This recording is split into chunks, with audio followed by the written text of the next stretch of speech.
This is Sato coming in for his first stop of the day. He's on a two-stop strategy, real quick stop. Real to slow down. Now here he is coming out in front of. Is he going to beat out Alonso? No, Alonso is going to take that position. Alonso is on a one-stop strategy. Here's Sato keeping pushing him. Little contact there, just letting him know that he's there. And coming into spoon curve, Sato takes that position. Very unconventional corner to make a pass in, but Sato has never been conventional. Here's Hockenheim coming out of the pit slow, about 55 kilometers an hour. It's a slow pit lane, so cars come out very slowly. Now here comes the rash of retirements. The first of such, James Hinchcliffe. See the car instantly just lock up and come to a grind out real quickly.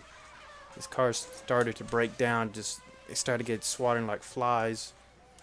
Very rapid rate at this point in the race. Sebastian Ogier next pulls into pit lane, reporting some terminal problem with the car. You can see him pull it into pits and retire it. Very nice looking car, the Japanese run team. Shame that they are not going to be able to finish the race here at their home Grand Prix. That gave the lead to Bottas. Bottas inherited the lead. He's in first place. There you see Sato now in second. Bottas on a one-stop strategy. Alonso in third, also on a one-stop strategy. Hockenheim fourth, two-stop strategy. Here's Hockenheim, is caught Alonso, who's running in third, and looks like Alonso's going to make a never mistake here on that curb again. I don't know if this is the second or third time. The car has gone around for a loop, exiting the second corner there. Obviously, that's going to be a continuing trend for that car for the rest of the day. Double world champions, of course, I'm sure they wanted to go out on top with a win here, but that's looking less and less likely. So Sato on a two-stop strategy has caught Bottas, who's on a one-stop strategy.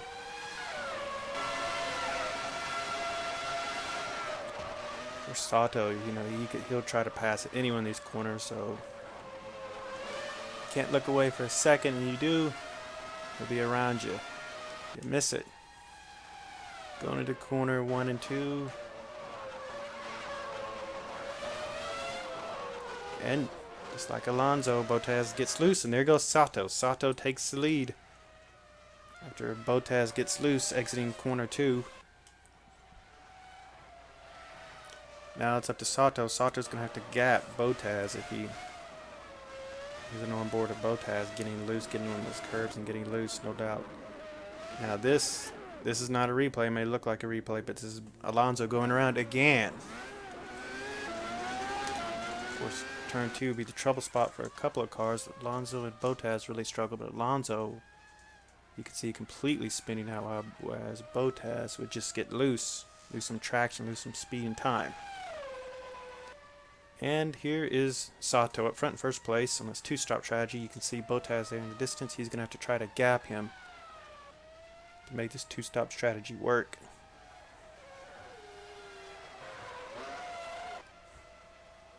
So far, I think we have 3 retirements, and of course the cars are going to continue to drop out as a race.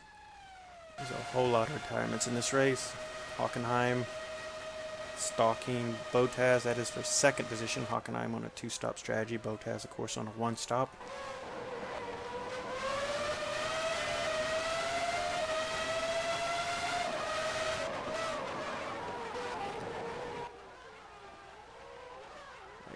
Very unconventional place to pass in the hairpin, but Hockenheim makes it happen. Here comes Alonso in for his first and only stop. He's on a one-stop strategy. This happened about lap 28. Lap 27 or 28. He's going to come out right here in the middle of this traffic. Came out behind Olivier Plau. The chicane getting aggressive. Pushes Plau out of the way, but no harm, no foul. Here's Sato now in for his second stop. Quick stop, 2 seconds. Out and away. Let's see where he comes out. Is he going to beat Bottas? Yes, looks like he beat Bottas, but that gives the lead to Hockenheim now. You see Hockenheim up front. Hockenheim is showing the way.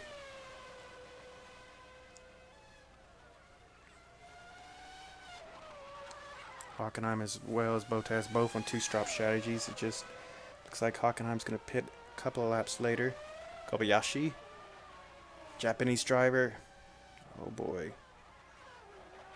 Here comes more retirements. See some black smoke coming out of the back of the gearbox. Not sure what type of failure that is. But their car is out of the race.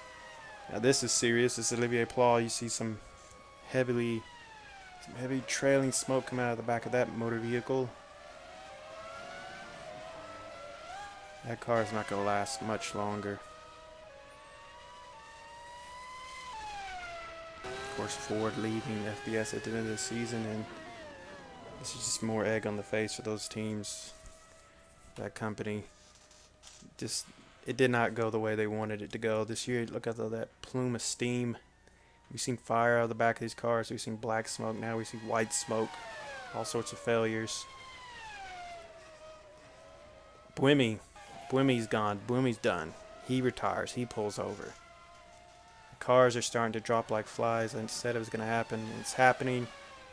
How many more retirements are there going to be? It's going to shake this race up. So you see Hockenheim comes out of the pits. Two-stop strategy ahead of Bottas in the one-stop strategy, and that gives the lead back to Sato up front. There's Leg in 5th position, Loeb in 6th, Ricciardo in 7th position. So this is a battle for the points right here, 5th, 6th, and 7th position. You see Bottas is in that battle, but he is a lap ahead of all these cars. Ricciardo using all that excessive straightaway speed to easily pass Leg, who's on a one-stop strategy. Ricciardo on a two-stop. We're on board of Sebastian Loeb now, stalking Catherine Leg. He's on a two-stop strategy, Leg on a one-stop, so he's got better tires. We're sort of late in the race. And he goes around. Looks like Leg may have had some issue there for upshift, and Loeb is around. Loeb is through. That's 6th position, I believe. So this may be the first points of the year for Sebastian Loeb. On board, Valtteri Bottas. And again, and he spins it out completely this time, and he pulls right out in front of traffic. They all avoid him, thankfully. That was close. So you can see, it seems Bottas and Alonso, the two cars that have dominated the season so far, both having troubles with that second corner. Both have spun out. Well, I know Alonso spun out multiple times. That's the first time I've seen Bottas spin out. And here we are finally. This is the last lap. This is the last lap of the race. Sato. You're on board Takuma Sato. The all-Japanese team. Japanese driver. Against all odds, against the two powerhouse teams that Alonso and Bottas drive for. Two teams that have won over 2/3 of all the races in FBS so far. It looks like Sato might be able to pull off the miracle if this car can keep running the rest of the lap, and it does, and he crosses the finish line in 1st position. Takuma Sato takes the All-Japan victory at the Japanese Grand Prix. 2nd, Sarah Hockenheim. You see looking down on her car, all for All-Star Racing. 3rd, McGill Racing. And the double world champion, Fernando Alonso. Ricciardo finishes 5th. Sebastian Loeb's 6th position. That's the first point of the year for that team. Catherine Legg 7th. Frank Montagny 8th. Daniel Suarez finishes in 9th position. The other 6 cars all retired from the event. And of course, here we are again with the all-Japan winning team. This is a great victory, not only for Japan, for all FBS. I don't know if you can say that this team is the underdogs, but I don't know if many people expected this victory to happen, and it has happened. And it bodes well for the future of FBS.